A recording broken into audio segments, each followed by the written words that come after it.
jalannya tuh nanjak terus, nggak nanjak. Aduh, Arjuna. Karena agak kabut, aku ngira itu juga tamunya OT alias teman sesama pendaki. Tapi memang nggak kelihatan wajahnya, soalnya kan dia pakai topinya itu agak dimasukkan gini, jadi nggak kelihatan wajahnya. Tapi dia juga nggak ekspresif, tak panggil kan, Mas ini loh. Aku noleh ke belakang, habis ngelewati makam 2 loh Mas, ya jarak berapa meter lah. Nggak ada Mas pendakinya. Itu aku nangis terseduh-seduh, udah malam, mana lampu headlampnya itu udah kecil. Aku kan ya panik Mas, aku teriak-teriak kan, wahai Arjuna, gagahnya gunungmu, aku tidak mau abadi di sini. Jika memang aku punya salah, aku minta maaf. Tapi jika aku tidak punya salah, tolong jangan dipersulit turunku ini. Terus aku ngaca, bercermin. Kamu tahu Mas, di sini tuh ada bekas cekikan di leherku. Kelihatan merah, tangan 5. Aku tuh mendaki di mana-mana juga nggak pernah kejadian seperti ini gitu. Karena aku ini bagian dari keturunan kejawen yang mungkin tidak dikehendaki di jalur itu gitu loh Mas. Kan bisa jadi.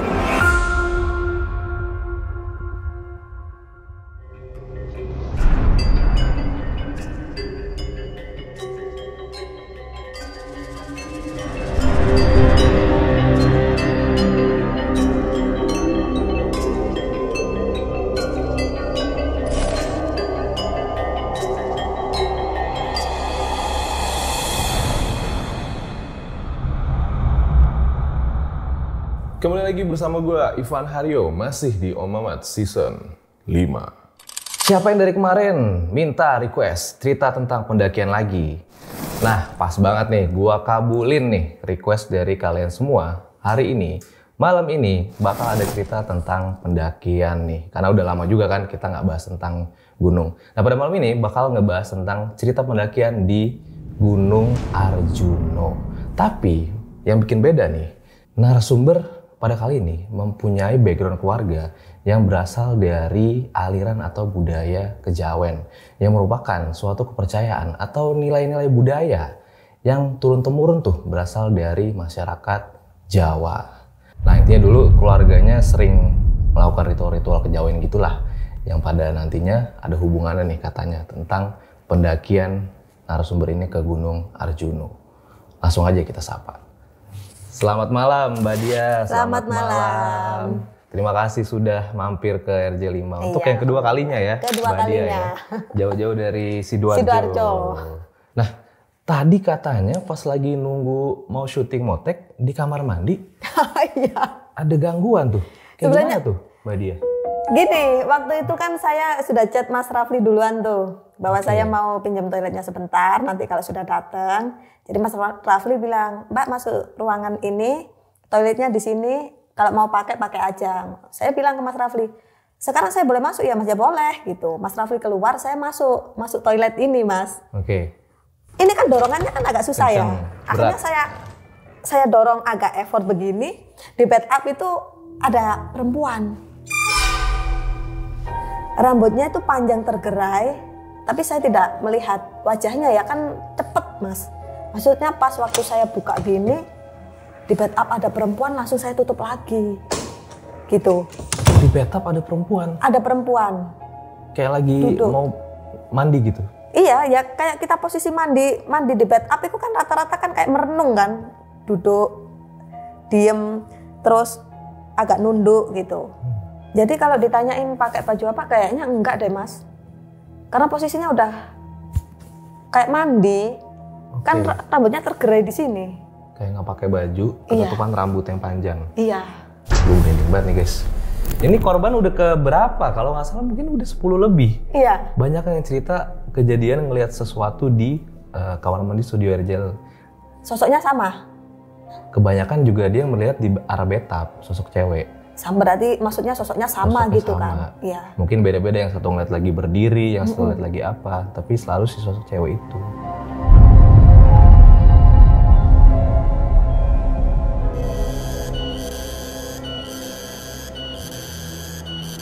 Ini habis kop-kopan.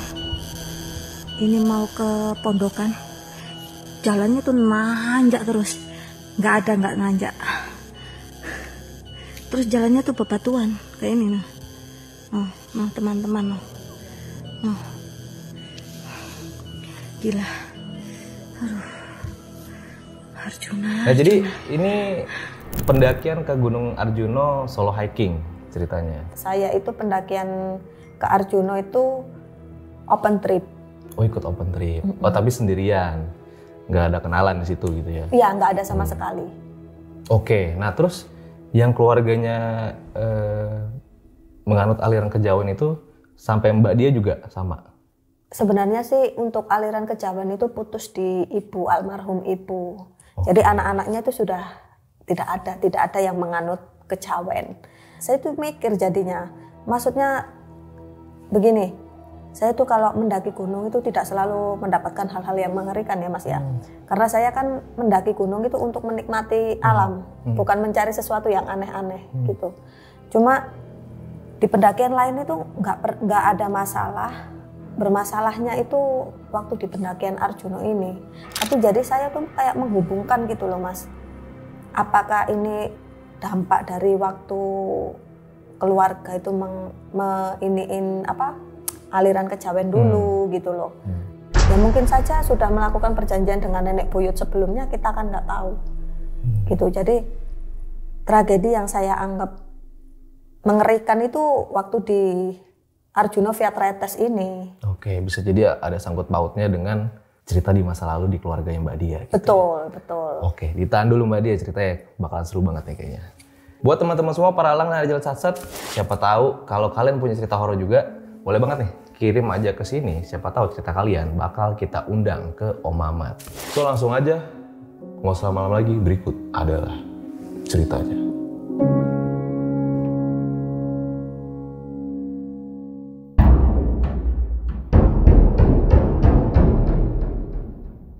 Ya Mbak Dia, sebelum cerita yang pendakian Gunung Arjuno, mungkin bisa ceritain dulu ya, ritual-ritual apa sih yang sering dilakukan oleh keluarganya zaman dulu gitu? Saya itu lahir di tempat di mana kerajaan Mojopahit berdiri Mas, di Mojokerto. Di tahun saya, tradisi kejawen itu hal yang biasa. Maksudnya memang tradisinya seperti itu. Tidak seperti sekarang ya, kalau dulu kan wajar gitu. Kita menormalisasikan hal yang dulu, kita berbicara tentang tahun 80-an dan 90-an, kejawen itu hal yang biasa. Jadi seperti kayak ritual-ritual seperti kayak memandikan keris, terus memberi sesajen ke sudut-sudut rumah pakai kopi sama bunga, memberi sesajen di pohon besar, itu hal yang biasa banget. Ya tidak tahu nanti kalau kedepannya itu akan berdampak ke keturunan selanjutnya. Kita kan nggak tahu. Nah kayak seperti nenek itu kayak di waktu tertentu bisa memandikan keris. Kerisnya tuh benar-benar dimandikan pakai bunga dengan apa nggak sekedar memandikan tapi juga sama nembang gitu. Nembang Jawa. Iya. Nembang Jawa. Saya pernah sekali aja waktu itu melihat beneran nyata itu nenek itu benar-benar memandikan keris itu sambil nembang Jawa.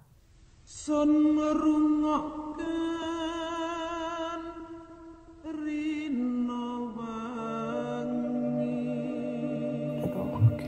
Sedangkan nembang Jawanya itu kayak kromo inggil Mas, itu bahasa Jawa halus. Jadi kalau sekarang sih saya nggak bisa niruin ya? Nggak bisa niruin. Gitu, berarti jadi, ritual itu turun dari nenek sampai terakhir di ibu. Di ibu. Iya, dari buyut kayak canggap, buyut, nenek, terus terakhir itu di ibu. Kenapa nggak sampai ke Mbak Dia waktu itu? Kenapa nggak sampai ke anak-anaknya ibu ya? Iya. Ibu tidak menginginkan itu. Jadi cukup di saya gitu. Makanya anaknya setiap selesai sekolah itu lulus sekolah itu langsung disuruh merantau Mas. Nggak boleh tuh tinggal di kampung. disuruh merantau ya agar tidak meniru ini, agar tidak perlu membantu tradisi ini. Biasanya kan anak itu bisa diturunkan tradisinya itu kan karena sering membantu, jadi sudah tahu kebiasaan tradisi tersebut, akhirnya diamanahkan oleh orang tuanya. Gitu kan. Jadi makanya sama ibu itu kalau anaknya udah lulus sekolah merantau, disuruh merantau gitu. Anak-anaknya ibu saya itu 5, semuanya merantau. Memang kayak sengaja dijauhkan agar tidak ada, udah mentok di saya aja, maksudnya mentok di ibu aja gitu. Sudah nggak ada lagi. Nah, kayak ritual-ritual tersebut kan secara tidak langsung kan akan membentuk energi-energi yang sebenarnya tidak perlu hadir menjadi hadir, ngerti kan Mas ya, semacam kayak perewangan, jinasab. Tapi kan anak-anaknya ibu kan juga sudah nggak ngerti hal-hal seperti itu, karena kan memang katanya kan di ibu-ibu juga nggak pernah cerita aneh-aneh, nggak pernah cerita apa-apa gitu. Tadi Mbak Dia sempat bilang tentang perewangan ya? Iya. Ada cerita apa tentang perewangan? Kalau tentang perewangan itu nggak ada cerita secara detail sih, cuma waktu itu saya sempat mendengar nenek bilang gini, ya percuma sih kalau anak-anakmu itu kamu suruh merantau sejauh apapun, kalau namanya perewangan itu ya pasti akan nyari cucunya gitu, nyari keturunannya gitu. Jadi kemungkinan itu mungkin jinasab gitu loh Mas, walaupun tidak melakukan tradisi tersebut kan tetap akan mencari ininya, keturunannya toh, untuk bersinggah, untuk ikut gitu, tanpa melakukan tradisi atau ritual itu bisa.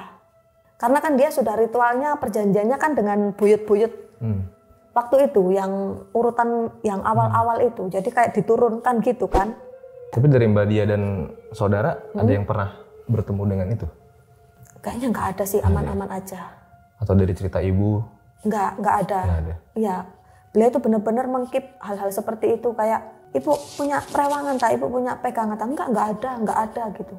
Secara kan mustahil beliau dulu, kita kecilnya beliau kejawen tiba-tiba bilang nggak ada. Berarti kan benar-benar dia tuh nggak ingin anaknya itu tahu apapun itu tentang tradisi keluarga gitu.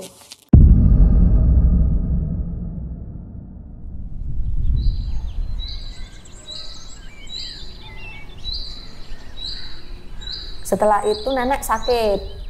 Ini waktu saya masih sekolah, nenek itu sakit. Oh, saya sudah kerja sih Mas. Nenek itu sakit lama sakit. Ya kayak kalau dokter sih sakit tua.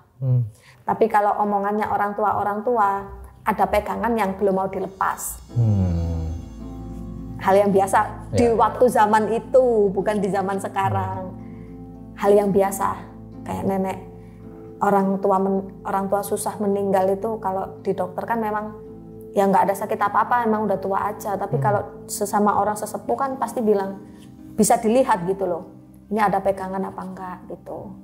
Nah nenek saya itu katanya ada pegangan, tapi ibu bilang enggak gitu, kayak nutupi tapi ibaratnya luka terus ditutupi kan ya tetap kelihatan itu luka sih Mas. Tapi ya tetap ibu bilang enggak gitu, nggak ada gitu. Dan pada suatu ketika nenek meninggal. Itu saya kan kerja di perantauan. Setelah berapa lama ya? Sakit itu nggak lama sih sebenarnya. Sakit parahnya ya 6 bulan, kurang lebihnya ya Mas, 6 bulan.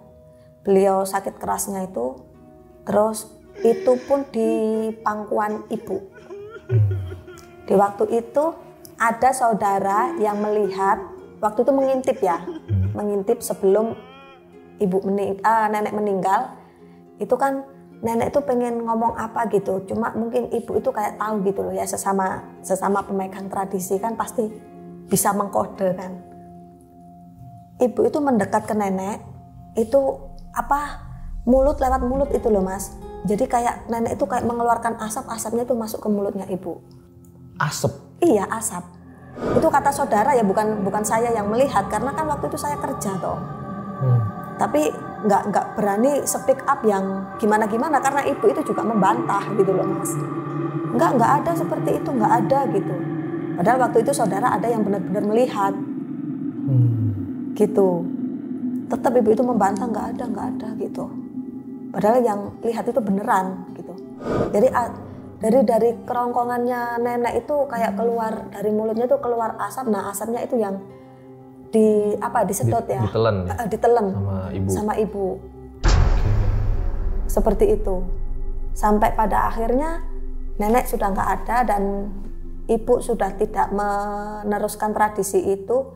Tapi ya gitu Mas, jadi sering sakit-sakitan. Ibu? Iya. Setelah nenek meninggal? Kayaknya kayak sudah sakit-sakitan tapi nggak sakit-sakit biasa sih sebenarnya. Jadi story keluarga memang apa ya, kejawennya itu kental ya. Di zaman itu dari turun temurun itu nggak bisa disalahkan, tapi ya. Jadi menurut saya perewangannya itu memang bukan dari benda, tapi memang langsung masuk sukma. Sosoknya gimana nggak tahu. Nggak pernah ada yang melihat. Nggak pernah ada yang melihat, Mas. Benar-benar ibu itu ngekip. Dan berarti semua berakhir di ibu. Tanpa ibu mewariskan atau memberitahu tentang gimana lo cara menghentikan ini, nggak sama sekali. Nggak gitu. sama sekali. Oke. Nggak ada. Biarkan menjadi misteri yang dikip oleh ibu ya. Iya.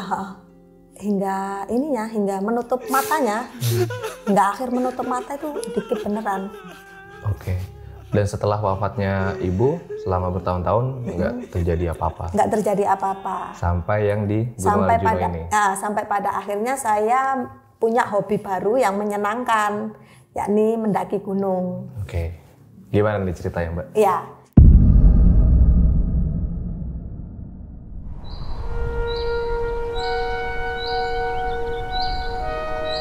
Saya tuh mendaki gunung itu nggak selalu horor gitu kan. Dan nggak pernah terjadi kehororan ketika mendaki gunung, gitu. Cuma yang bikin saya ngeri itu ya di pendakian Arjuna Via Tretes ini. Bagaimana mungkin saya orang Jawa Timur bisa ibaratnya terluka lah di gunung Jawa Timur gitu loh, paham nggak sih Mas? Gitu. Ya kalau saya misalkan di gunung Jawa Tengah itu masih masuk akal ya, karena saya kan orang Jawa Timur. Ibaratnya saya ini pribuminya Jawa Timur kok bisa sampai sebabak belur itu diajar oleh Gunung Arjuna gitu.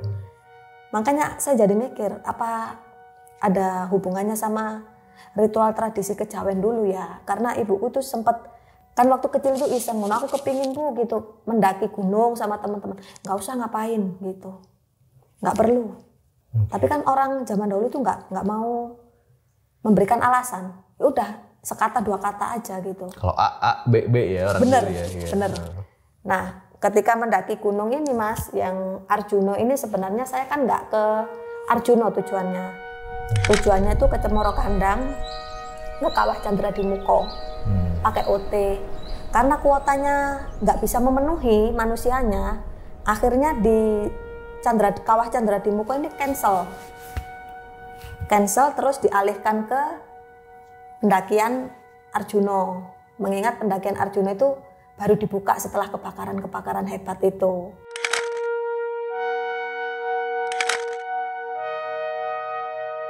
Oke. Jadi agar uangnya itu tidak perlu direfund itu loh Mas. Sebenarnya kita tuh ada niat lewat Sumber Brantas, tapi kuotanya penuh. Adanya di Tretes. Ya udahlah, namanya ini kan senaik-naiknya kita, tak pikir ya sama saja lah. Via manapun kan puncaknya juga ada di atas toh, nggak ada yang perlu dipermasalahkan dari via mana gitu. Kita akhirnya ke Arjuna itu naik motor, kan OT kurang lebih itu 40-an orang.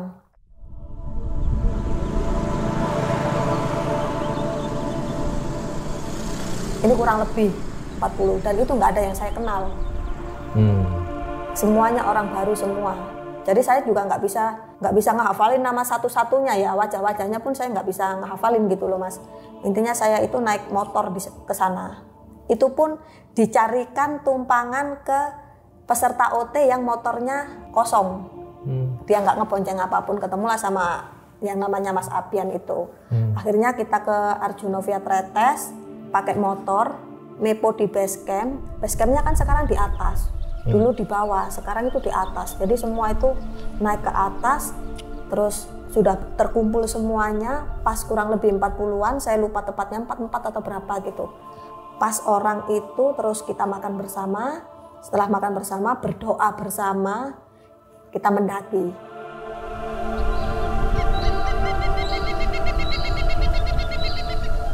Seingat saya yang mendaki di waktu itu hanya OT kami saja. Oh, tidak ada pendaki lain? Tidak ada. Pada saat itu jam berapa? Naik jam 10, ingat pagi. Jam 10 pagi. Jam 10 kita naik lewat Tretes. Ternyata medannya Tretes itu berat banget Mas. Jadi makadam itu dari awal nanjak terus, nggak ada landai-landainya sama sekali. dari pintu rimba sampai ini habis kop-kopan. Ini mau ke pondokan, jalannya tuh nanjak terus, nggak nanjak. Terus jalannya tuh bebatuan kayak ini nah. Nah teman-teman, nah. Gila. Aduh. Arjuna. Jadi kita tuh ya naik sama-sama bareng gitu. Kalau ini istirahat dulu itu bareng-bareng. Tapi ya tetap ada yang terpisah, ada yang di belakang sendiri, ada yang di depan gitu. Tapi kan tetap di belakang itu kan ada namanya sweeper toh. Iya. Di sebelah kiri kalau kita naik itu ada makam mas. Setelah pondokan. Terus kita naik lagi itu ada makam lagi. Kalau kita naik. Nah, karena perjalanannya jauh, akhirnya nyampe pondokan itu, itu tadi yang kop-kopan itu ada 2 makam. Setelah kop-kopan itu ada makam, terus kita jalan lagi itu ada makam lagi. Nggak tahu makamnya siapa. Terus kita jalan terus sampai pondokan itu inget banget 4:30. Oke. Di pondokan itu katakan kata orang basecamp kan nanti ada penambang belerang. Ternyata waktu ke sana itu nggak ada. Jadi nggak ada penambang belerang, tapi ada warung satu yang buka. Terus 4:30 diserbu sama peserta OT ya mie, teh panas gitu mas. Saya kan kloter kedua nih. Yang kloter pertama kan dia sudah nyebrang ke Lembah Kidang. Karena kita mau ngecamp ke Lembah Kidang. Jadi ke kloter kedua itu jam 5-an lah makan di warung itu. Semua makan, terus si bapaknya itu tanya, "Neng mau ngecamp di mana?" gitu. Saya kan nggak tahu nih mau ngecamp di mana. Saya tanya lah teman saya, "Mas, ngecampnya mau di mana?" gitu. Loh kan Lembah Kidang. Semua di Lembah Kidang. Terus aku bilang ke bapaknya, "Ke Lembah Kidang, Pak. Kita mau ngecamp di Lembah Kidang." "Jangan di Lembah Kidang. Ini kan pembukaan pertama setelah pendakian ditutup sekian lama. Oke. Ilalangnya di sana itu tinggi, gitu. Nggak aman. Amannya itu di pondokan saja. Beneran, jangan ke Lembah Kidang." Dia bilang gitu. Saya mikirnya itu binatang, Mas. Jangan ada ular. Ya walaupun nggak mungkin kan ular segitu tingginya bisa ke situ kan mati. Tapi kan dengan ilalang tinggi kan ngeri. Barangkali ada binatang atau babi atau apa gitu kan. Udah. Terus yang teman lain itu bilang, "Udah Mbak, nggak usah dipeduliin bapaknya gitu. Orang semua udah pada ke sana ya, masa kita di sini gitu."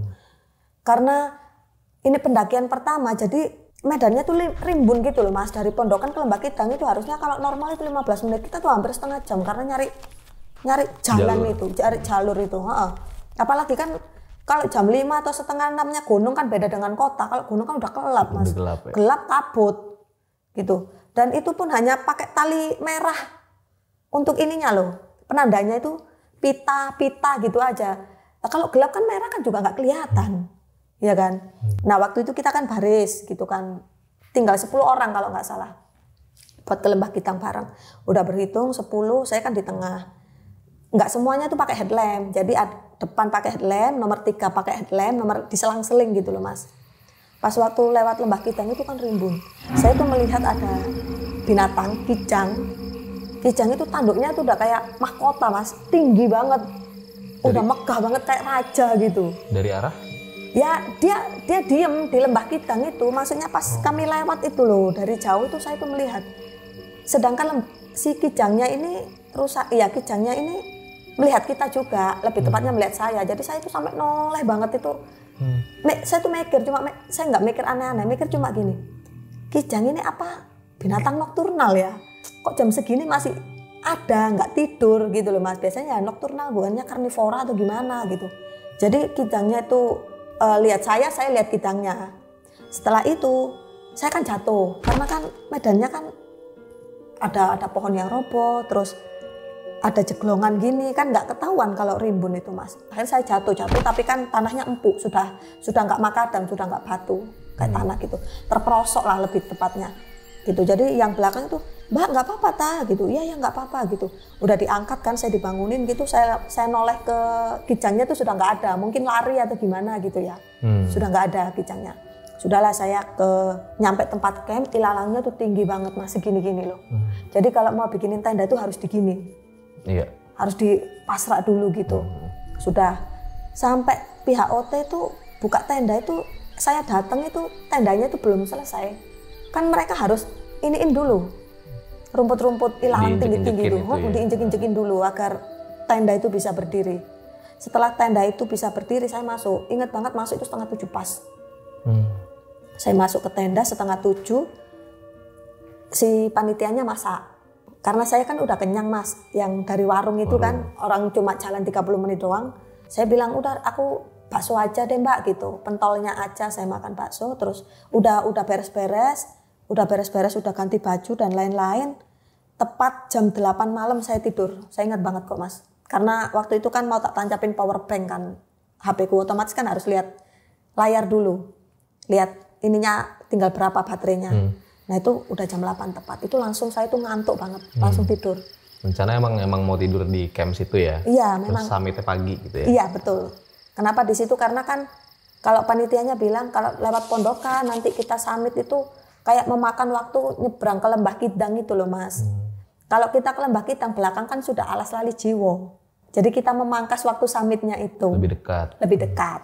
Jam 8 saya tuh udah tidur Mas. Udah tidur lelap. Sebenarnya masih dengar kayak teman-teman yang masih, aduh ini tandanya ini gimana, ininya pasak atau apa gitu. Masih terdengar riuh-riuhnya. Sampai akhirnya tidak terdengar riuh. Saya tidur kan. Tiba-tiba dingin banget Mas badan ini Mas. Tiba-tiba saya tuh mual, pengen muntah. Akhirnya saya buka tenda, saya agak lari ke depan, muntah-muntah saya di situ. Di situ cuacanya kabutnya tebel banget sampai tenda yang berdiri berapa itu saya nggak tahu. Saking tebelnya kabut, nggak kelihatan Mas. Akhirnya saya setelah muntah saya masuk lagi tuh. Saya tuh di tenda itu ada 2 orang aja tamu perempuannya. Saya dengan Mbak China gitu. Tidur terus mbaknya tuh menawarkan, Mbak mau minyak kayu putih kah gitu. Karena saya ditawari kan nggak enak toh. Oh iya mana minyak kayu putih, saya oles ke ini aja sama leher udah. Saya lihat itu ternyata masih jam 10 Mas. Perasaan saya tidur itu udah lama banget. Tapi itu ternyata masih jam 10. Dengan kabut yang begitu tebelnya. Tapi suasana sudah sepi ya, sudah nggak ada orang-orang. Aktivitas. Nggak ada aktivitas. Udah saya tidur lagi, udah pasang sleeping bag. Saya mencoba tidur lagi. Setelah tidur, saya tuh nggak tiba-tiba sih Mas. Kayak saya tuh bangun tapi badan saya tuh tidur, ngerti? Oke. Paham ya? Kayak keluar dari tubuh. Jasad. Tapi saya masih posisi duduk Mas. Saya ngelihat tuh, saya tidur pakai sleeping bag. Oh ya udah biarin, kayak gitu Mas. Betul dari jauh itu ada sosok makhluk. Saya nggak bisa mengidentifikasikan itu apa ya. Jalannya tuh begini, cepet banget Mas. Jadi ke arah tendaku. Jadi jalannya itu saya tuh dengar krek-krek-kreknya itu dengar krek gitu. Kayak laba-laba tau nggak Mas? Gini.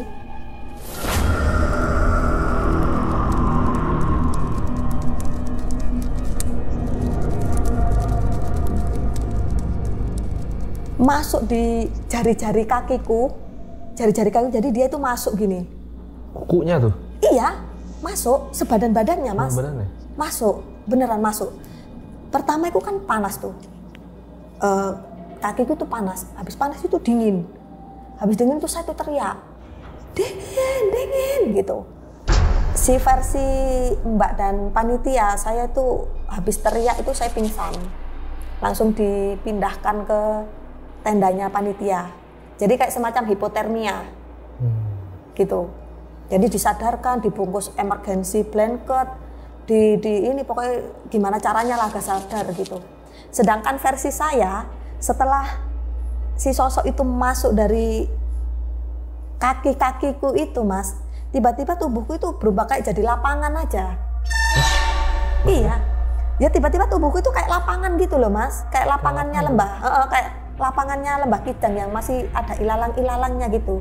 Nah di situ si makhluk tersebut masih terus merangkak. Saya melihat ada seorang laki-laki memakai baju kerajaan, pegang tameng sama pegang tombak. Mereka tuh ribut di situ Mas. Jadi udah saling hantam, saling pukul. Sampai saya tuh melihat si yang pakai kerajaan, laki-laki yang pakai baju kerajaan itu dilompatin oleh sosok itu langsung dicekik gini loh. Sampai dia itu tertidur gini jadi dia dicekik. habis dicekik itu ditombak gini kan sama itu kayak bener kayak film kolosal loh mas. Si makhluk tersebut ditombak gini akhirnya kan terlempar. Sebelum terlempar dia tuh cakar dada si laki-laki yang pakai baju kerajaan itu. Setelah itu bertarung lagi mas, punggungnya si yang pakai baju kerajaan itu dicakar juga, kakinya dicakar. Itu juga tetap dihantam, ditombak. Dan pada akhirnya itu si sosok tersebut keluar dari tubuhku dengan cara mundur begini mas. Oke. Setelah dia keluar, sayanya tuh tiba-tiba pengen kayak masuk lagi di jasad saya loh mas. Saya itu ngerti kan? Kayak saya itu disuruh masuk di lapangan tersebut oleh laki-laki yang udah kena cakaran sini, kena cakaran punggung. Disuruh masuk, maksudnya ya nggak bilang masuk gitu, enggak. Tapi kan kita kan ada apa ya mas ya, kayak chemistry gitu loh mas. Jadi saya tuh dipanggil gini, saya masuk ke lapangan tersebut, tiba-tiba saya udah sadar lagi.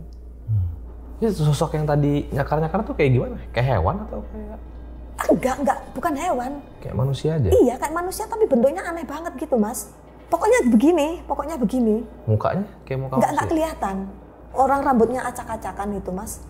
Jadi laki-laki dan perempuan nggak tahu. Kayak kombinasi ya antara hewan sama manusia gitu ya? Kayaknya ya, kayak model-model siluman mungkin. Seperti itu. Setelah itu saya sadar mas, tiba-tiba aja saya sadar. Gitu, jadi semua panitia ya mengucapkan alhamdulillah toh. Ya Allah toh, ada yang kan saya kan di situ kan karena panitia ada yang muda masih SMA, jadi panggil saya tante. Ya Allah toh, takut aku kamu kenapa gitu. Masalahnya kan ini pendakian pertama. Nanti kalau hipo dimarahin tim SAR atau gimana gitu kan, namanya anak umur segitu kan juga ada takut kan. Yang lain-lain yang sepantaran dengan aku gitu yang manggil Mbak gitu. Mbak kamu nggak apa-apa kan gitu. Nggak apa-apa, aku haus mas gitu. Ya minum. Tadi udah tak minumin. Kamu loh minum air panas gitu. Itu saya nggak sadar loh mas tapi ya. Jadi saya itu sempat diminumin air panas. Karena sayanya minta minum air panas. Jadi air panas itu udah diiniin mau dikasih air dingin. Udah saya rebut saya minum gini. Sempet itu. Cuma saya kan nggak sadar, nggak merasa. Udah ya, kan udah sadar, udah minum air hangat, teh hangat. Bener-bener sadar mas.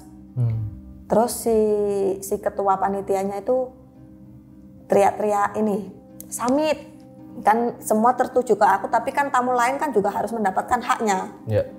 Samit mas Samit gitu. Jadi dia itu ngebangunin tiap tenda itu untuk Samit. Terus aku tanya kan saya masih ingat namanya Mas Bayu. Mas Bayu, jam berapa ini gitu? 2:30, jam 2 mau ke 2:30 tante. Gitu. Orang-orang mau Samit ya, Samit jam berapa? Ya enggak jam 3, 3:30, pokoknya antara segitulah Samit. Saya tuh merasa sehat aja mas gitu, kayak tidak terjadi apa-apa. Otomatis ya namanya saya tuh naik Arjuna itu kan pakai OT kan tidak murah open trip ya. Beda dengan pendakian sama teman-teman. Saya merasa kalau saya nggak ikut Samit saya rugi gitu loh mas. Saya bilang, mas aku ikut Samit lah gitu. Yang Mas Bayu, hah? Bentar ya tak tanyain mas yang ketua panitia itu. Tak tanyain dulu boleh apa enggak. Masnya datang, dia tidak memperbolehkan. Alasannya kan belakang kan alas lali jiwo. Medannya tuh lebih berat gitu. Nanti kalau tiba-tiba kenapa-napa di situ gimana gitu loh. Yang ditakutkan. Oke, sebentar. Sebelum lanjut ke yang mau Samit, berarti tadi dari tidur sekitar jam 10? Tidur jam 8. Jam 8. Awal, terus muntah jam 10. Tidur lagi. Tiba-tiba kebangun jam 2:30. Iya, tiba-tiba udah 2:30 udah emergency blanket, udah ganti sleeping bag. Ya kata teman-teman ini hipo. Lah padahal sebelum tidur nggak kedinginan, biasa aja? Enggak, biasa aja. Cuma waktu setelah makan bakso itu kan jam 8 sampai jam 10 itu kan saya tidur kan seakan lama sekali itu mas. Yang jam 10 saya tiba-tiba muntah itu. Nggak kedinginan loh, tiba-tiba mual loh. Misterinya di situ berarti ya? Iya. Setelah setengah tigaan ya sadar ya. Saya tuh merasa nggak lemes, nggak apa, kayak nggak terjadi apa-apa. Cuma badan ini capek banget loh mas. Kayak habis digebukin itu loh, sakit banget. Si mas yang ketua grup OT itu melarang saya untuk ikut Samit. Dengan alasan medannya akan lebih berat. Dikhawatirkan tidak kuat. Tapi nggak semua peserta OT ikut ikut summit ya Mas. Karena mereka juga lihat medannya via Tretes itu juga udah nggak mampu, udah ngos-ngosan. Sementara summit itu masih butuh 4 atau 5 jam lagi untuk ke puncak, melewati Alas Lali Jiwo. Akhirnya dengan saya bersedih hati, ya saya harus nurut kan, daripada nanti kenapa-kenapa saya nggak ikut summit. Saya itu sebenarnya mau keluar dari tenda itu mau ngasih semangat ke tamu-tamu lain ya, kalau semangat untuk summit. Rasanya tuh nggak bisa Mas, maksudnya saya tuh baru aja mau keluar tuh kayak ditabrak angin gitu loh Mas. Sampai saya tuh berasa dada saya tuh buk gitu. Jadi saya masuk lagi ke dalam, aku tutup. Terus aku bilang ke Mbak Dewi. Mbak Dewi itu salah satu panitia tapi cewek, bagian tukang masak. Saya bilang, Mbak Dewi salamin ke teman-teman ya, kalau mau summit semangat summitnya, saya bilang gitu. Oh iya tuh santai gitu.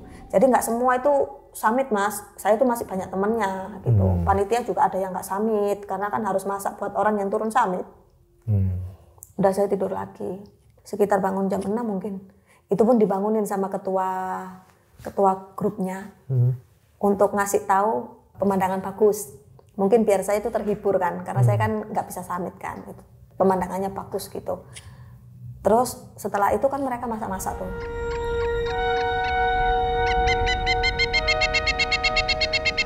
Saya mikir kan udah kelihatan matahari tuh, jam 7 kan udah mulai panas, udah mulai anget lah. Jam 7 saya pindah tenda, ke tenda punyaku yang sebenarnya buat tamu. Saya packing, saya maunya saya turun duluan aja deh gitu. Bukan langsung turun ya, maksudnya biar ketika teman-teman summit turun, saya itu sudah selesai gitu loh. Saya packing pelan-pelan disambi dengan panitia OT itu masak. Udah saya masukin keril semuanya, udah ready semuanya. Saya foto-foto di Lembah Kitang aja. Setelah foto-foto, masakannya mateng, saya makan kan. Saya makan sampai 2 kali Mas.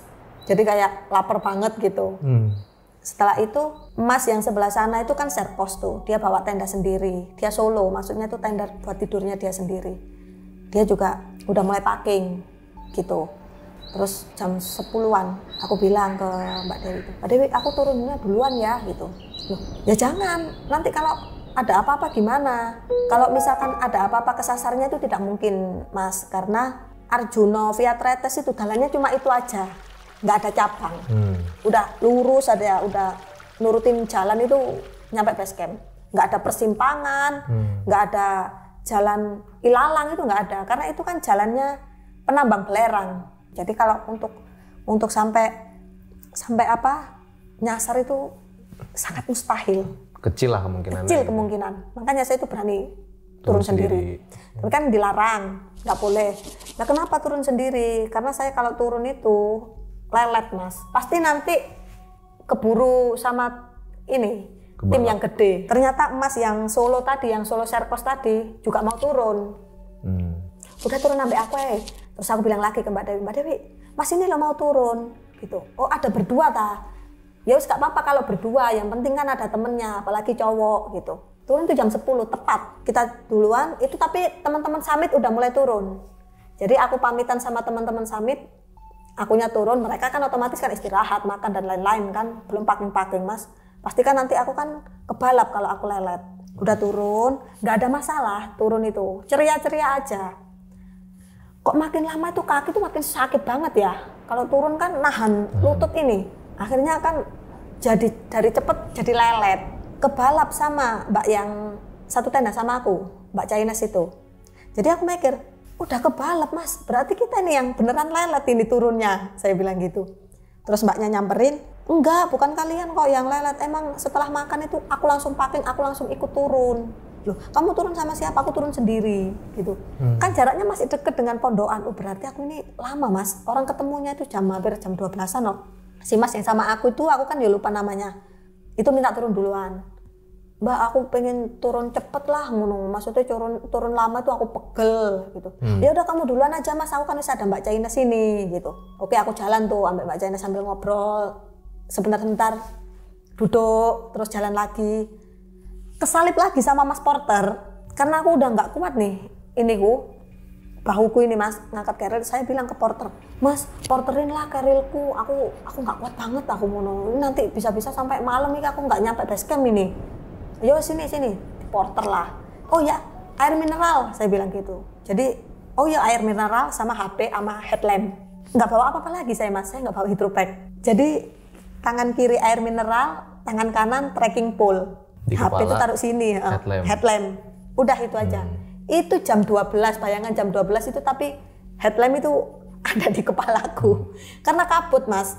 Kabutnya itu tebel, kadang hilang, kadang tebel, kadang hilang gitu. Belum sampai jalan itu, aku tuh dari belakang itu ngelihat ada lagi mas pendaki satu. Karena agak kabut, aku ngira itu juga tamu. Tamunya OT alias teman sesama pendaki di OT tersebut. Saya bilang ke Mbak Chinese itu, Mbak kalau kamu jalan sama aku kan capek banget tuh, lelet soalnya aku, dikit-dikit berhenti. Kamu bareng aja sama porter nggak apa-apa. Kenapa aku sepede itu? Karena di belakang ini ada mas-mas, gitu loh. Jadi aman lah aku ambil mas-mas ini gitu. Oh ya udah nggak apa-apa Mbak, iya nggak apa-apa, tak bilang gitu. Nggak apa-apa, sampean duluan aja gitu. Porternya juga bilang nggak apa-apa Mbak, kita jalan santai kok. Gitu. Ya udah mereka jalan mas. Akhirnya aku jalan sendiri, tapi di belakang kan ada mas-mas pakai baju pendaki. Herannya mas ini nggak mau mas nyamperin aku. Jadi dia itu tetap di belakang. Jadi aku kalau duduk, masnya diem di belakang. Berdiri tapi posisi berdiri ya, paham nggak sih? Kalau aku jalan, dia juga jalan. Jadi tapi karena ngikutin temponya Mbak dia. Iya, gitu. ngikutin tempo tapi nggak mau mendekat. Jadi jaraknya tuh sekitar 3 meteran lah. Deket ya? Deket sebenarnya, tapi nggak ada merinding loh. Jadi saya nggak mungkin, jangan-jangan ini setan nih, enggak. Tapi memang nggak kelihatan wajahnya, soalnya kan dia pakai topi. Topinya tuh agak dimasukkan gini, jadi nggak kelihatan wajahnya. Tapi dia juga nggak ekspresif, terus tak panggil kan. Mas ini loh, kenapa jauh-jauh sama aku? Tak bilang gitu. Nggak ada sahutan. Aku cuma mikirnya gini mas, apa mas ini ya? Kalau bisa menghindar deh dari aku, saya kan lelet banget tuh. Jadi kayak dia itu alergi gitu loh. Jangan-jangan nggak mau ini mendaki sama aku, ya usah biarin nggak apa-apa. Aku yang penting di belakang ada temennya, ada yang ngawasin gitu. Aku jalan pakai trekking pole, terus minum jalan, terus lewat makam satu kan. Kalau turun itu makamnya kanan jalan.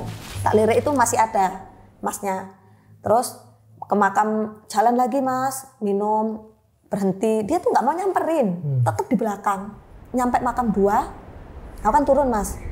Turun kok aku merasa sendirian ya. Berhenti aku noleh ke belakang. Habis ngelewati makam 2 loh mas, ya jarak berapa meter lah.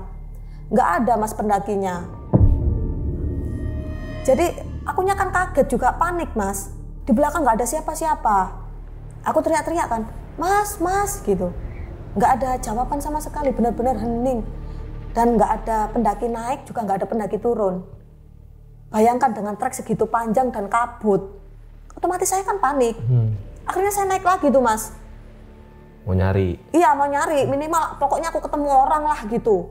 Naik sampai ke melewati makam 1 ini, makam 2 ya. Kalau makam 1, makam 2 ya. Ini makam 2 aku lewatin, tapi nggak sampai ngelewatin makam 1. Soalnya kan jaraknya agak jauh. Waduh masnya kemana ya? Saya panik mas.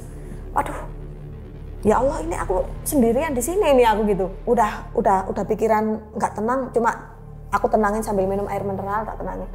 Nggak mungkin masnya itu balik, mungkin karena masih ada teman-teman rombongan di belakang. Kan itu kan kabutnya gelap. Nanti kalau kabutnya tersingkir pasti kelihatan kok rombongan. Saya menghibur diri sendiri. Ini aku turun apa duduk di sini aja ya gitu. Duduk dulu aja sambil nunggu rombongan besar belum turun. Waktu duduk agak lama itu dingin ya mas. Dingin banget kan. Nggak gerak. Yaudah aku jalan aja pelan-pelan. Melewati lagi aku kuburan itu. Tapi sekali-sekali aku noleh ke belakang gini. Karena aku kan juga takut kan sendirian. Sekali-sekali aku menoleh ke belakang. Jalan sekali-sekali menoleh ke belakang. Sampai pada akhirnya aku tuh kok ngerasa kok aku sendirian terus ya gitu. Tak lihat jam itu sudah jam 3. Loh mas ini rombongan ini kok belum turun sih, harusnya kan sudah. Tapi aku tenangin sendiri, mungkin ada trouble kali di belakang. Ya udah aku pelan-pelan seturun-turunnya gitu. Sempat aku tuh duduk di kop-kopan. Kop-kopan itu kan banyak airnya kan, sumber air kan. Aku sempat ngisi air di situ mas. Terus duduk sebentar, kurang lebih 3:30. Ya Allah sampai 3:30 ini aku belum ketemu orang gitu. Nggak ada pendaki naik, nggak ada pendaki turun. Kan ya agak ngeri kan mas. Minum terus turun pelan. Aku rasa kok perjalanan harusnya dari kop-kopan ke base camp itu kurang lebih 1,5 jam lah mas. Mentok-mentok orang lelet 2 jam lah. Itu aja posisi naik. Kok nggak nyampe-nyampe ya? Sampai itu 4:30 mas. turun dari kop-kopan? Iya. Nggak nyampe-nyampe? Nggak nyampe-nyampe, dari setengah kalau orang-orang menginjak akar memang itu kan akan di situ-situ aja. Saya tuh nggak di situ-situ aja, treknya tetap lurus. Jalan. Setelah itu kayak ada bunyi kresek di daun itu bergoyang, kresek dari atas. 4:30 itu kalau hutan ya beda ya dengan 4:30 kota. Kalau hutan kan udah agak gelap. Aku kan khawatirnya jangan-jangan binatang gitu mas. Aku iniin headlampku kan ada sorotan untuk jarak dekat jarak jauh. Aku mau nyetel gitu, mau setting dulu. Pas waktu nyorot ke pohon, itu saya melihat dari pohon satu nyebrang ke pohon lainnya itu sosok putih, rambutnya panjang, wajahnya itu menghadap bulan, menghadap langit. Jadi gini, itu terbang gitu aja mas. Kan ya sebagai saya itu manusia kan ya shock mas, nggak ada siapa-siapa di belakang, masih nggak kelihatan orang loh. Apa ya badan nggak panas dingin. Udah pikirannya nggak karu-karuan mas. Aduh ya Allah apa ini? Kok aku udah mulai ke-trigger ini, aku panik. Nggak apa-apa itu paling halusinasi saya bilang gitu. Turun, ya Allah lindungi aku lah ya Allah gitu. Ini saya mulai takut ini gitu. Jalan pelan-pelan, nunduk, tapi tetap ini kan sorotan lampu headlamp. Lewat lagi mas, dari sini ke sini. Masalahnya temponya itu nggak cepet, temponya itu lambat, speednya itu kecepatannya itu lambat. Jadinya kan saya bisa mengidentifikasikan rambutnya itu panjang, pakai baju panjang sekali, sosoknya itu tinggi sekali gitu loh. Kalau cepet kan saya nggak bisa mengidentifikasikan. Ini karena mereka itu terbangnya lambat, jadi saya tahu. Jadi kayak melayang gitu ya? Bener. Tapi dari satu pohon ke pohon mas. Serem banget sih, udah mau gelap lagi kan? Iya, udah pikiran kacau kan, aduh 4:30 senja ini. Waduh, saya kan panik kan otomatis. Udah istighfar, udah Al-Fatihah, udah apa yang ingat di otak lah mas. Terus tetap jalan itu udah mulai gemetar mas. Terus ada lagi, terbang lagi. Itu sampai 4 kali. Otomatis kan saya merasa dibuntuti itu. Wah ini aku dibuntuti ini gitu. Karena kepanikan itu saya jatuh. Sedangkan Arjuna Via Tretes itu jalannya tuh makadam, batu-batu mas. Nggak ada tanahnya. Otomatis lutut ini langsung kepentok batu mas. Kan tuh sakit banget tuh. Nah dari situ saya jalannya udah pincang-pincang. Air itu tinggal setengah botol. Jalannya pincang-pincang itu tetap terbang gitu loh mas. Jadi kan sayanya panik mau lari, kaki nggak bisa lari karena kan habis jatuh. Dari situ saya putus asa, saya nangis mas. Saya nangis terseduh-seduh di situ. Saya ketakutan kan. Ya udah nggak apa-apa, yang penting nggak ganggu gitu. Saya hibur diri sendiri gitu. Karena jalan satu-satunya cuma itu. Sedangkan saya belum ketemu rombongan lain nih. Udah mau senja nih, udah mau maghrib. Saya masih nangis mas, masih nata mental kan. Khawatirnya kan kalau misalkan mental tidak tertata, lari setunggang langgang kalau masuk jurang gimana? Iya. Lebih bahaya. Lebih bahaya. Biasanya kan hal seperti itu memang nggak bisa membunuh kita, tapi yang membunuh kita kan ketakutan kita sendiri. Saya tuh berdiri, terus aduh sakit gitu ya kan. Duduk lagi mas, duduk dulu untuk ininya agar lebih enak gitu loh. Lutut ini yang habis jatuh ke batu. Dari kiri pohon-pohon itu banyak yang turun tuh warna putih-putih itu, yang mbak itu tadi. Ternyata mas, itu bukan satu sosok yang membuntuti. Ternyata itu banyak. Jadi yang dari sini ke sini itu saya itu bukan dibuntutin satu sosok. Memang banyak aja mereka berseliweran. Sosok itu turun dari atas, dari pohon itu langsung turun aja gitu. Terbang. Itu banyak. Melayang ke bawah. Nggak ngapa-ngapain. Itu jangan lupa sambil cekakakan loh. Jadi dia itu terbang itu sambil ngakak, sambil ketawa cekikikan. Aku lirik itu mas, lebih dari 4 kepala, maksudnya 4 sosok. Jadi kayak seret gitu, satu di belakangnya itu banyak. Tapi kan nggak mungkin saya itu bener-bener lihat 1, 2, 3 kan ya. Itu mustahil. Cukup dilirik aja lebih dari 4 sosok gitu.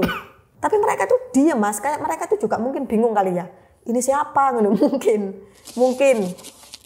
Aku jalan itu sambil nangis, masih nangis sesenggukan gitu. Ya wis lah, karena mental juga udah hancur juga. Ya segimananya mereka aja gitu. Udah jalan itu pelan. Herannya tuh kayak mereka tuh juga ngebuntutin, cuma nggak jalan gini, jalannya tuh miring kayak kepiting gini loh mas. Di pinggir-pinggir. Tapi itu yang kiri jalan. Kita kan kalau jalan kan biasa lewat kiri ya, apa di sebelah kiri. Saya tuh sampai nengah loh. Dan itu sosoknya tuh lebih 2 kali lipat tingginya saya. Hah? Tinggi banget. Ber3 meter dong?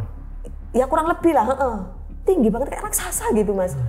Terus dalam kejauhan itu ada yang warnanya merah. Dengan sosok yang sama tapi warnanya merah. Memakai baju merah. Itu kelihatan banget, soalnya agak-agak menyala kan. Kelihatan dari agak jauhan gitu. Jadi mereka tuh kayak bergerombol. Terus ada yang warnanya merah 1. Itu kan sangat mencolok sekali warnanya mas. Terus dalam hati, sarang kuntilanak gitu. Kayak sudah koloni kan. Kalau yang merah ini rasanya kayak energinya tuh ngehantam-hantam badanku itu loh mas. Kan sakit semua, akhirnya ya aku nangis lagi kedua kalinya, aku hancur gitu. Aku nangis, putus asa kan nggak kelihatan pendaki turun loh mas. Rombonganku ini kemana? Kok aku sampai maghrib ini kok nggak ada. Tak lihat di maghrib itu sampai jam 6 loh sudah. Bayangin aku turun jam 10. Itu aku nangis terseduh-seduh, udah malam, mana lampu apa headlampnya itu udah kecil. Aku kan ya panik mas. Udah selesai nangisnya, terus aku bilang ke dalam hati, ke pikiran juga, ke mulut juga. Wahai Arjuna, gagahnya gunungmu, aku tidak mau abadi di sini. Aku hanya di sini ingin menikmati alammu. Jika memang aku punya salah, aku minta maaf. Tapi jika aku tidak punya salah, tolong jangan dipersulit turunku ini. Mungkin kita ada salah paham, tapi kan aku tidak bisa melihatmu. Kamu bisa melihatku. Kita sama-sama makhluk Allah. Tolong maklumi segala kesalahanku. Apa yang menyebabkan aku seperti ini? Tolong maafkan. Aku nggak mau abadi di sini. Andai aku harus kehilangan nyawa, biarkan aku kehilangan nyawa di rumah. Aku lebih ikhlas memang kalau harus mati di rumah. Setelah itu mas, aku kan nangis tergugu tuh. Udah nangis sambil nutupi mata sampai begitu kan. Terus tiba-tiba terdengar suara adzan. Ya, terus adzan. Berarti kan udah deket dari kampung dong. Saya berdiri mas, seneng kan. Sosok-sosok itu sudah nggak ada. Ketika azan? Mungkin ketika saya begini sambil nangis, kan nggak tahu. Hilangnya mereka kapan kan aku nggak tahu mas. Orang aku nangisnya begini. Terus tak lihat nggak ada, gelap mas. Yo, gunung kalau mau terang ya gimana? Gunung mana ada terang? Aku turun pelan-pelan sambil istighfar, sambil ayat kursi aku turun pelan-pelan, sambil nangis juga. Udah kebaca itu udah nggak karu-karuan. Turun. Terdengar suara tante, Mbak Dia kayak mencari gitu loh mas. Dari arah? Bawah. Aku bilang, Mas, aku di sini. Udah seneng, excited banget tuh sambil ginjal-ginjal. Mas, aku di sini, Mas, gitu. Di mana? Di atas. Gitu. Mari ngono dia bilang, udah Mbak, kamu di situ saja sambil teriak-teriak biar aku yang naik. Kamu nggak usah turun, gitu. Dijemput aku, Mas. Beneran ternyata itu nggak sampai 30 menit udah nyampe base camp. Dan teman-teman itu sudah alhamdulillah semuanya tuh bersyukur banget saya tuh ditemukan gitu loh maksudnya. Karena kan mereka kan kalau anggotanya kurang itu mereka nggak boleh pulang. Harus ketemu nih orangnya. Orang yang belum turun ini harus ada dulu gitu. Jadi entah mereka tuh bersyukur bisa pulang atau entah mereka tuh bersyukur karena saya itu ditemukan. Ada 2 kemungkinan kan. Udah, ada turun tuh sambil bincang-bincang mas. Ya Allah ternyata deket ya mas. Mas kapan kamu turun? Kok aku nggak tahu gitu. Sambil nangis aku. Kita tuh turun dari tadi, malah kita tuh nyariin tante gitu. Aku lihat itu tamu-tamu OT tuh mas, udah ganteng-ganteng, udah rapi. Berarti kan mereka sudah sempat mandi. Loh, semua rombongan OT udah di bawah? Udah di bawah, udah penuh. Tinggal 1 orang yang belum turun, yaitu saya. Ternyata. Padahal selama di jalan nggak ngelihat? Nggak ngelihat. Saya jalan sesuai jalan ya, nggak nyasar ke hutan-hutan loh mas. Tetap sesuai jalan itu loh. Sesuai jalur ya? Dan saya pun sempat ambil air di kop-kopan juga. Nggak nyasar kemana-mana, nggak masuk-masuk hutan, nggak masuk-masuk jalur lain. Tetap jalur itu, jalur makadam itu. Aku lihat itu teman-teman itu kan cuma tamu ceweknya cuma 2 kan. Udah cantik, yang cowoknya semua tuh udah ganteng-ganteng, udah rapi, udah wangi. Berarti kan mereka sempat mandi gitu loh. Udah dari tadi gitu. Udah ya, dari tadi, soalnya kan kamar mandinya cuma berapa itu di base camp Tretes. Nyatanya semua sampai bisa mandi, berarti kan udah lama antrian-antriannya. Jadi yang jelek itu cuma saya, udah kumal nggak karu-karuan itu saya. Terus akhirnya ketemu, boleh pulang. Saya kan digonceng sama Mas Abian tuh. Mbak istirahat dulu, tak makan dulu. Udah nggak mood aku Mas. Iya ya makan. Saya bilang makan gitu, padahal nggak makan. Akhirnya saya langsung pulang. Si Mas Abian kan bilang, Mbak istirahat dulu lah, nanti microslip atau gimana. Enggak ada microslip, saya bilang gitu. Saya pulang aja. Pulang kan. Ini cerita belum selesai juga. Iya. Pulang, udah salaman semua, udah thank you, udah say hello, pulang. Karena rumah saya itu di rusun lantai 3, saya berencana ke Mas Apian bilang, Mas aku ini dong beli nasi, oh boleh nasi apa gitu. Terserah Mas, pokoknya yang penting nasi. Udah dibungkusin kan sama Mas Apian. Pulang udah nyampe rumah kan, nyampe rusun, saya naik, saya buka pintu, tiba-tiba lu lapar Mas. Makan dulu, minum, ibaratnya ngumpulin nyawa lah. Capek-capek itu biar hilang dulu. Udah selesai itu saya mandi Mas.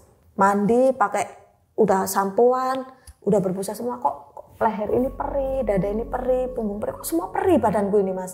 Perasaan aku maksudnya nggak kena duri-duri deh. Nggak masuk hutan-hutan belantara deh, kok perih.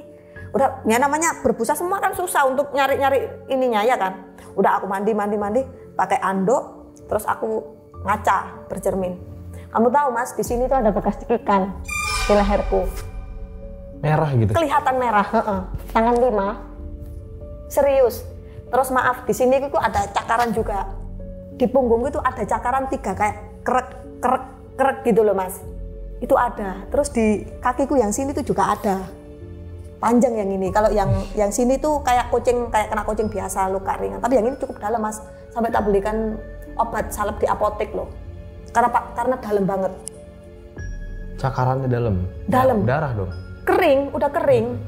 Kan aku posisinya pakai legging soalnya. Tahu kan Mas, legging yang model rok itu Mas? Iya. Pakai gitu. Gimana caranya kalau hipotermia aku kesurupan nyakar-nyakar legging bisa ini masuk. Ini kasarnya kalau misalkan saya nyakar-nyakar sendiri loh. Tapi itu kan di emergency blanket, di sleeping bag, gimana caranya saya nyakar? Berarti benar-benar baru berasa pas sampai rumah, pas mandi gitu ya? Iya. Pas lagi tersesat, iya jalan biasa aja. Jalan biasa aja, nggak perih Mas. Makanya saya tuh mempertanyakan itu. Tapi kata teman-teman yang mendaki, kalau kita terluka di tempat dingin, itu memang nggak kerasa sakitnya. Oke, iya. Karena kan kita nggak kena keringat itu kan asin, jadi nggak perih, nggak kerasa. Nanti kerasanya kalau sudah di dataran rendah, kita udah kena masuk dengan keringat itu kerasa tuh sakitnya. Atau kita di rumah habis bersih-bersih itu kerasa sakitnya. Emang bener Mas.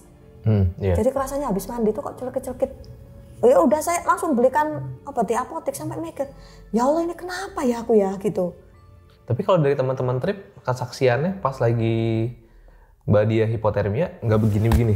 Enggak, kan langsung dibungkus. Dibungkus kan? Ya posisi mumi itu Mas. Berarti nggak mungkin nyakar sendiri gitu kan? Makanya andai kata misalkan nyakar sendiri, ini legging ini kan harus dilepas dulu baru bisa dicakar. Leggingnya perempuan itu kan ketat banget. Iya, nggak mungkin dari sini disakar kan, nggak bakal bekas. Nggak bakal bekas. Aku sampai berpikir, aku ini habis kemana ya? Maksudnya tuh, apa aku ini masuk hutan terus hilang tinggi-tinggi? Tapi kok sampai punggung-punggung gitu loh Mas. Punggung kan keril. Di mana ada kena duri punggung, sedangkan punggung itu ada keril. Terus tak ingat-ingat lagi tentang mimpiku yang di Lembah Kitang itu. Ada hubungannya ya, saya bilang gitu, waktu si laki-laki yang memakai baju kerajaan itu dicekik, dicakar. Tapi aku ingat juga dia dicakar di sini sampai 3 kali, terus dicekik, dibanting, dicekik gini, terus kakinya juga kena cakar. Kok relate-nya lukanya ke aku gitu, bekasnya ke aku gitu. Ini kalau orang cerita, kalau aku cerita ini orang percaya apa ketawa ini, saya bilang gitu sampean Mas, gitu loh. Orang biasanya dihantui nggak ada bukti konkretnya, saya ini buktinya ada di fisik, gitu. Terus tak pikir-pikir lagi, kenapa ya? Sedangkan aku tuh mendaki di mana-mana juga nggak pernah kejadian seperti ini, gitu. Karena aku ini bagian dari keturunan kejawen yang mungkin tidak dikehendaki di jalur itu, gitu loh Mas. Kan bisa jadi toh. Oke. Paham gak sih Mas? Karena itu pertama kali ya di Tretes. Langsung babak belur itu pulangnya. Diajar beneran sampai di fisik ada dan terlihat itu luka-lukanya gitu. Aku mikirnya apa mungkin karena keturunan dari kejawen yang dulu-dulu mungkin nyambung juga via tretes ini kayak nggak mau menerima yang mungkin punya memori apa gitu ya? Iya mungkin gitu. Sampai nyasar ke sarang kuntilanak ketika turun. Oh ya saya tuh nggak ngomong aneh-aneh loh mas ke tretes itu mas. Jadi kalau ada yang bilang oh mungkin berbicara kotor jadinya itu kesasar. Hal seperti itu random, serius random. Karena apa? Ada orang yang mulutnya kurang ajar banget di gunung, turun juga sehat-sehat aja, selamat dia. Temen yang nggak selamat. Iya, justru yang diem-diem aja padahal nggak ngelamun apa-apa, nggak mikirin Dia apa-apa, kena. nggak menghina, kena. Terus mohon maaf kalau di gunung yang biasanya ada pendaki spiritual itu, emang mereka bener-beneran putih. Kan biasanya ada maksud tujuan tertentu kan jelek. Kok selamat dia turunnya? Kalau memang diidentifikasikan kalau kita kena apa-apa itu karena kita berbuat buruk loh mas, kan nggak masuk akal, nggak relate itu namanya. Berarti kan hal seperti ini random atau mungkin ada memori kenangan di gunung tersebut dengan si masa lalu dari keturunan dari siapa gitu kan mungkin masih masuk akal gitu. Saya kapok itu mas, udah nggak berani saya via tretes. Kayaknya itu yang pertama dan terakhir kali deh. Tapi malah nanti mau daki Arjuna lagi tapi ya, vianya beda gitu ya? Ya harusnya sih Agustus besok. Ya Agustus ini ya, harusnya sih bulan ini saya mendaki Agustus ke Arjuna tapi via Sumber Brantas. Tapi kok dengar-dengar ini suhu lagi dingin-dinginnya, saya kan nggak bisa kalau udah di bawah 5 derajat itu nggak kuat mas, dingin mas. Kan saya orangnya sadar diri. Saya juga sih. Iya, akhirnya saya alihkan minggu depan ke Kelut. Tektok ke Kelut, via Karangrejo. Karena lebih hangat. Iya betul, dan juga nggak ngecamp. Nggak bisa mas. Kita doain ya buat Mbak Dia supaya selamat ya. Amin. Buat next trip di gunungnya gitu ya. Amin, Dan terima juga kasih. mungkin kalau ada teman-teman yang tahu nih sebenarnya apa yang terjadi atau ada hubungan apa sih dari silsilah keluarga Mbak Dia yang kejawen sama kejadian di tretes gitu ya. Iya, kalau dari Mbak Dia via sendiri tretes. dan dari saya sendiri ya nggak bisa menyimpulkan juga ya itu sebenarnya fenomena apa, apakah ada kaitannya atau tidak sama keluarga dari Mbak Dia gitu ya. Betul. Kalau teman-teman mungkin ada yang lebih tahu bisa banget nih komen di bawah. Oke, terima kasih banyak Mbak Dia sudah datang dan bercerita kedua kalinya di RJ5. Jangan kapok-kapok ya. Iya. Kalau ada cerita lagi jangan sampai ada cerita lagi sih. Amin. Udah Semoga cukup. pulang dari sini selamat sampai tujuan balik lagi. Amin, amin, amin ya Allah. Terima kasih supaya semoga cerita ini bisa diambil pesan moralnya buat teman-teman dan baik diambil yang buruk dibuang lah ya dari cerita Mbak Dia kali ini. Oke, itu dia cerita yang luar biasa banget dari Mbak Dia. Ambil baiknya, buang buruknya. Dengan adanya cerita-cerita seperti ini, jangan malah membuat kalian takut, tapi kalian harus semakin yakin dengan kebesarannya. Dan juga kalau kalian punya cerita horor yang seru, boleh banget kirim ke sini. Siapa tahu kalian bisa diundang di podcast Om Mamat RJ5. Oke, itu aja. Gue Ivan Aryo, Mbak Dia undur diri. Sampai jumpa di episode selanjutnya. Dadah.